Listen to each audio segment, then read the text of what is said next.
Dear students, आज का जो हमारा टॉपिक है वो है सर्व शिक्षा अभियान। सर्व शिक्षा अभियान, जिससे नाम से इसके है भी सबके लिए, जो एक एजुकेशन में सबको इंक्लूड करना।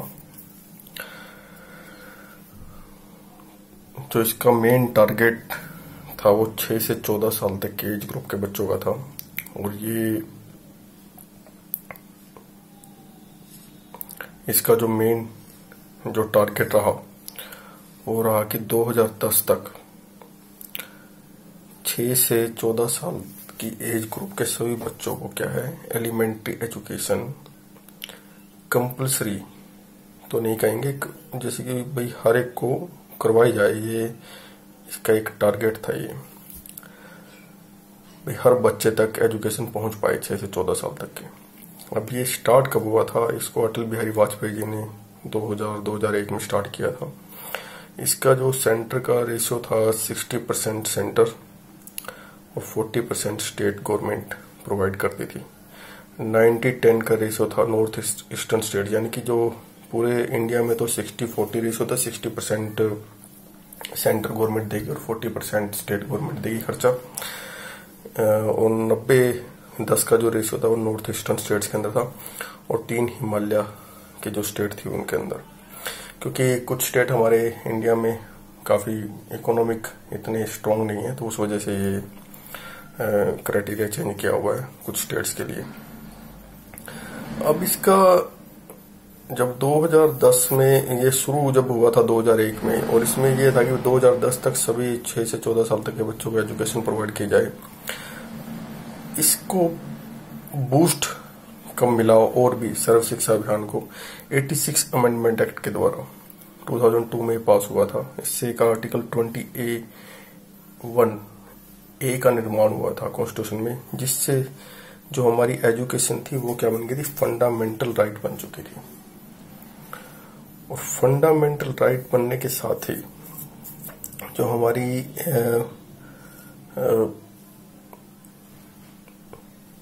जो कॉन्स्टिट्यूशन है हमारा,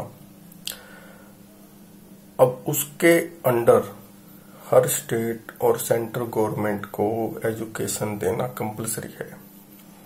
हर स्टेट गवर्नमेंट को और हर सेंट्रल गवर्नमेंट को 6 से 14 साल तक के बच्चों को, ये इस आर्टिकल में बोला गया है। अब इसका जो मेन एम का क्या है, ये पूरी इसकी रूट इसको बूस्ट इसने किया। एक जो इसका जो बूस्ट है वो राइट टू एजुकेशन एक्ट, तो राइट टू एजुकेशन एक्ट ने भी इसको आगे जाके जो 4 अगस्त 2009 को बूस्ट हुआ था, जो ये बना था पार्लियामेंट के द्वारा, और 1 अप्रैल 2010 को ये हमारे इंडिया में लागू कर दिया गया था। और 135 कंट्री में ये जो है हमारा देश आ चुका था उस क्लब के अंदर, कि जहां पर एजुकेशन को एक अधिकार बना दिया गया था। भी हर बच्चे का यह अधिकार है एजुकेशन देना। और इसके तहत क्या था, फ्री और compulsory education to each and every student in the country. जो सर्व शिक्षा अभियान जो रूट है, हिस्ट्री कहाँ से निकलता है, ये कहाँ से इसका विचार आया, जो 2001 में अटल बिहारी वाजपेयी जी उस समय प्राइम मिनिस्टर थे, कहाँ से? तो 1993-94 में हम पहले पढ़ चुके हैं कि एक डिस्ट्रिक्ट प्राइमरी एजुकेशन प्रोग्राम चलाया गया था ताकि प्राइमरी एजुकेशन को बढ़ावा दिया जा सके। तो वहां से ये रूट बैंक इसका जो है जो कंसेप्ट है, वहां से इसका सर्व शिक्षा अभियान का निकला हुआ है। अब इसके आपको पता ही है कि कोई भी अभियान है तो इसकी कई फीचर ऐसे होते हैं कि जो एक मोरल डेवलपमेंट करना, बच्चों की मेंटल डेवलपमेंट करना, फिजिकल डेवलपमेंट करना, बच्चों की न्यूट्रिशनल डेवलपमेंट करना, एक इंटेलेक्चुअल डेवलपमेंट करना, बच्चों का कैरेक्टर बिल्ड करना, बच्चों को ऐसी एजुकेशन देना जो क्या है उनके आगे जाके जॉब वगैरह के अंदर काम आ सके। पर ये तो हर तरह की, और बच्चों को ऐसी एजुकेशन देना जो उनको क्या है इंटरेस्टिंग लगे उनके पॉइंट ऑफ व्यू से। अब कुछ सरकार को ये फील हुआ कि बच्चे पढ़ने में, बच्चे क्लास तो आगे क्रॉस कर लेते हैं, पढ़ जाते हैं, जैसे कि 2nd क्लास के 3rd क्लास में। एक बार ये रूल भी, अब तो ये शायद चेंज हो चुका है, कि पहले क्लास में प्रमोट कर देते थे बस ग्रेड देके, कुछ बच्चों को फेल नहीं किया जाता। जब फेल ही नहीं होगा बच्चा तो वो कैसे पढ़ेगा, ये थोड़ा समझ से बाहर है कि किस एजुकेशनिस्ट ने ये व्यू दिया था। अब इसके पीछे जो कंसेप्ट था कि बच्चे क्या सुसाइड करते थे कई बार अंडर प्रेशर, पेरेंट्स कई बार नेसेसरी में दबाव डालते हैं बच्चों के ऊपर कि नंबर ज्यादा से ज्यादा लेने चाहिए, अब वो नहीं ले पाते तो उस वजह से वो अंडर प्रेशर क्या है कई बार सुसाइड करने की सोच लेते। तो उस वजह से सरकार ने ग्रेड सिस्टम लागू किया था भी किसी बच्चे को भी फेल नहीं किया जाए। अब जब सरकार को लगा भी बच्चे आगे आगे बढ़ तो रहे हैं पर बच्चे जब उनको पढ़ाया जाता है तो पढ़ पाते नहीं वो, जैसे कि 2nd क्लास का बच्चा 3rd क्लास का बच्चा पढ़ नहीं पाता कुछ भी, उसका पढ़ने के लिए किताब दी जाती है। तो उसी के तहत एक जो भी ये भी सर्व शिक्षा अभियान के अंदर आता है, पढ़े भारत बड़े भारत एक सब प्रोग्राम सर्व शिक्षा अभियान का है। 26 अगस्त 2014 को स्मृति ईरानी जो उस समय की करंट HRD मिनिस्टर थी, ह्यूमन रिसोर्स डेवलपमेंट मिनिस्टर, उन्होंने इसको स्टार्ट किया। इसमें क्या है कि रीडिंग रूम बनाए गए अलग से स्कूल्स के अंदर, जहाँ पे क्या है लाइब्रेरी ऐसी बनाई गई जहाँ पे बच्चों को रंगीन किताबें दी जाती थी, एक तरह से नए नए ग्राफ्स के द्वारा, जैसे बड़े बड़े अक्षरों में अलग अलग तरीके से प्रेजेंटेशन थे, उसमें बच्चे उसको पढ़ते थे, देखते थे, ऑब्जर्व करते थे हर तरह से क्या है। तो उस बच्चों को क्या है कि क्रिएटिव माइंड बना, उनका क्या है पढ़ने की तरफ उनका फोकस हुआ, वो ज्यादा पढ़ने लग गए।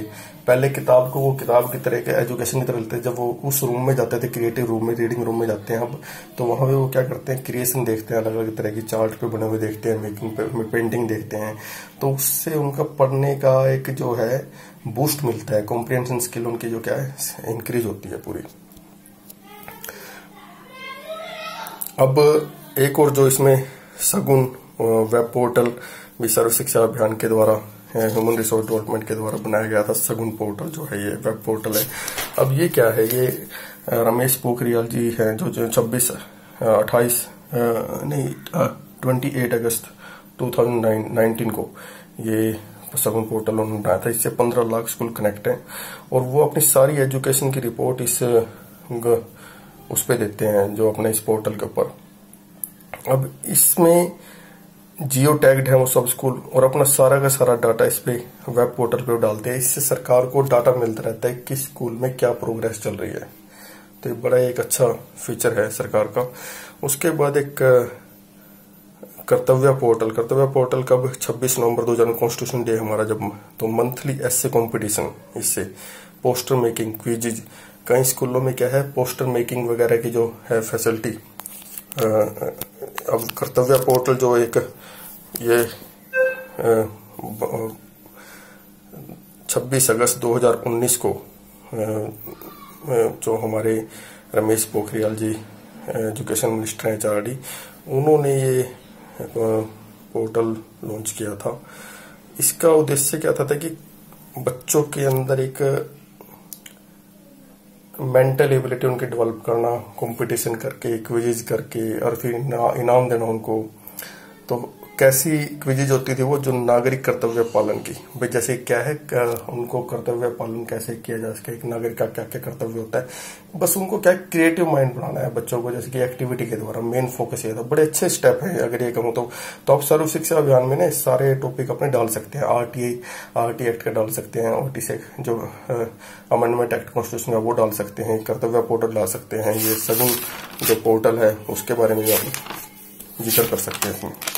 तो जो ये सर्व शिक्षा अभियान जो है हमारा जो टॉपिक है, ये इसमें आप एक ओवरऑल आप फीचर लिख सकते हैं, बता सकते हैं भी पूरे एक ओवरऑल डेवलपमेंट बच्चे की करने के लिए।